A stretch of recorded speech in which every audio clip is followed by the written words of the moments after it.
Hey everyone, welcome back to Williamson Ridge Outdoors. Today we are at the front of our 2023 Chevy Silverado 2500 HD with the Duramax diesel, and this is the custom trim package.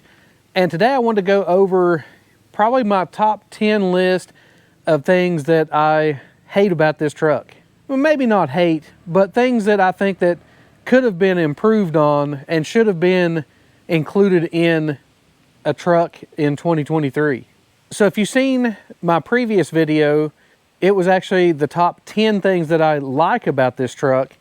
And one of those top 10 things that I like about this truck is also one of the top 10 things that I dislike about this truck. And that is the diesel engine. Now, you say, how could you like or have that as a top 10 that you like the diesel engine, but it also be on the top 10 that you dislike? Well, because the diesel engine requires more maintenance and it costs a lot more money to maintain. So typically on a gas vehicle, you just change your oil and your filters and that kind of stuff. But with a diesel, it takes a lot more oil. The filters have to be changed. And not only do you change the oil filter and the air filter, but you also have fuel filters that you have to change also. And with all that combined, you're looking at about $350 to do the full maintenance on it. And just to do an oil change alone is $180 at my local dealership. So the next thing, it actually goes right along with the diesel engine, and that's the emissions system. So this truck has a DPF, or diesel particulate filter, and it requires you to put in diesel exhaust fluid, or DEF. That combined is also an extra expense, and it's also more electronics, more sensors, and an exhaust system that you can't tamper with, you can't change it. And you know, a lot of people like to put aftermarket exhausts and stuff. Well, to stay emissions compliant, you can't do that on a modern diesel. Plus you have to go through regen cycles, and that regen burns more fuel and really lowers your fuel economy. So usually by the time you go through a regen, it will drop your fuel economy by 2, maybe even 3 miles to the gallon. So while we're here at the front of the truck, I'll go through a couple more things that I think could have been upgraded as standard features. So one of them is the headlights. These are regular halogen headlights. I think that for 2023, I think that they all should have LED headlights in them. Also, it has no fog lamps in it, and I think that should be a standard feature on about any vehicle in 2023. Now, some of these things I'm referencing because the difference between my 2011 F-150 that had these items on it in 2011. So 13 years ago, this truck had those things standard, but yet this new 2023 does not have it. Now, it didn't have LED headlights, but it did have the fog lights on it. And, you know, that truck being 13 years old coming with that, then I think this trim package should have had that on there. So the next thing is the mirrors.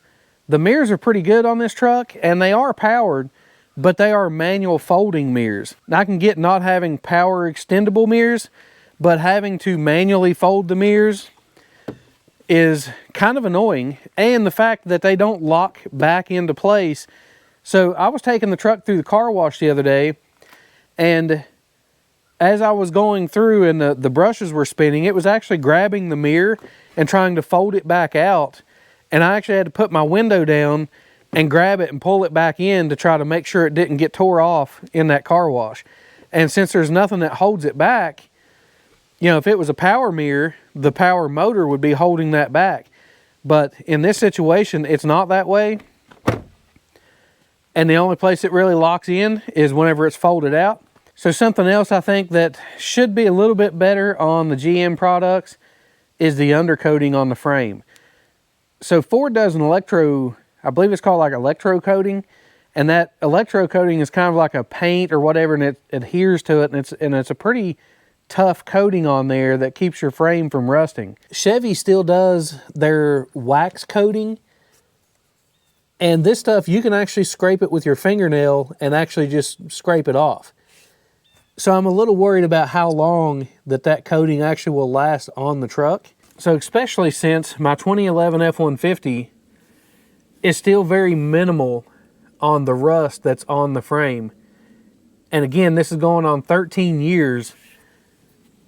And this is still the original coating. It does have some surface rust coming through now, But that didn't really start until probably the last year or two, whenever we have parked this truck. And now that the truck's been sitting, mostly, it still gets used once or twice a week, but it doesn't have that daily drive to it. And it seems like that it has started to kind of rust and get that surface rust a little bit more on it than what it had. But I'd say for the first 10 years, there was almost no rust whatsoever on the frame.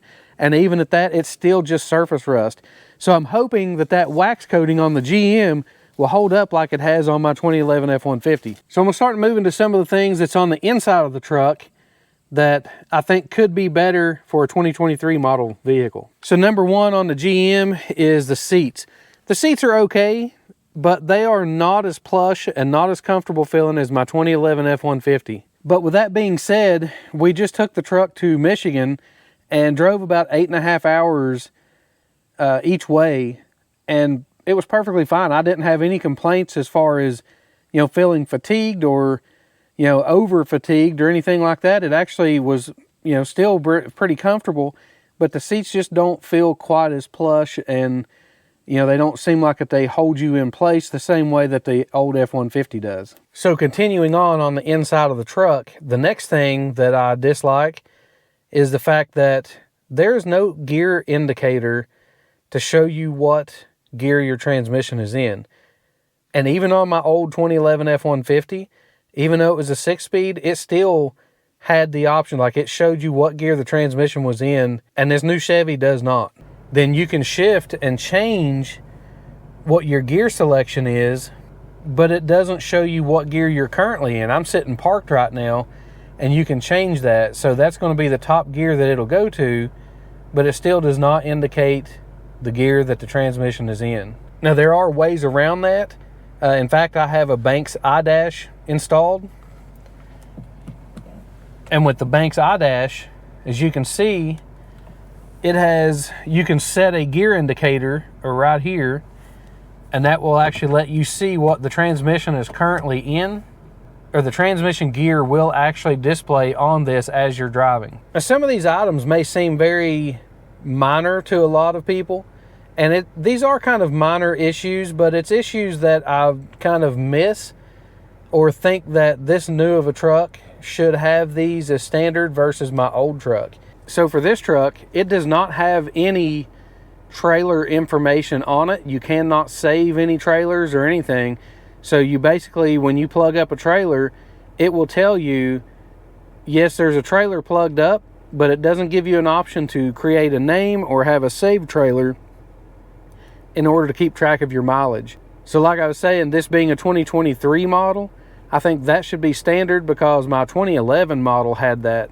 That may be a minor issue to some people, but where I had it on the old truck, it really makes me miss it on this truck because, I don't know, I'm just the type that I really like to see those numbers and be able to keep that information, because if somebody, you know, if I decide to sell a trailer, I can say, well, my trailer has 2,500 miles on it, you know, and the truck stores that information, and it also stores the brake settings and stuff that you set for each one of those instead of having to do it each time you drive the trailer.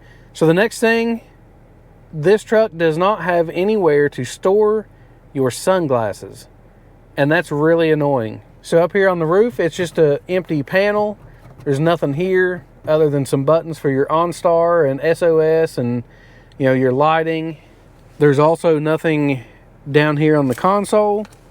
There's nothing in the floor. There's just nowhere to store a pair of sunglasses. That seems so simple to me, but I actually seen a video with, I believe it was a GMC Denali, and they did not have that still, even in that high trim package, did not have a place for your sunglasses. And again, it was standard on my 2011 model. So I think that this 2023 should have a sunglasses holder. So that's going to wrap it up for my top 10 things that I dislike about this truck. And, you know, like I say, some of those are fairly minor, but it's little comforts that I had in a truck that's almost 13 years old that is not here in this new truck. And I would think that for the money that you're putting into one of these, that some of those simple features like a gear selection indicator and a sunglasses holder would just be standard on those, being 13 years newer. That should just be something that's that should just be there, in my opinion. So that's going to wrap it up for today. If you can think of anything that you dislike about yours, or if you agree with some of these or disagree, leave that in the comments down below and let me know what you think about some of these features and some of the dislikes that you have on your vehicles. So thanks for following along, and until next time, keep it outdoors, and we'll see you on the next one.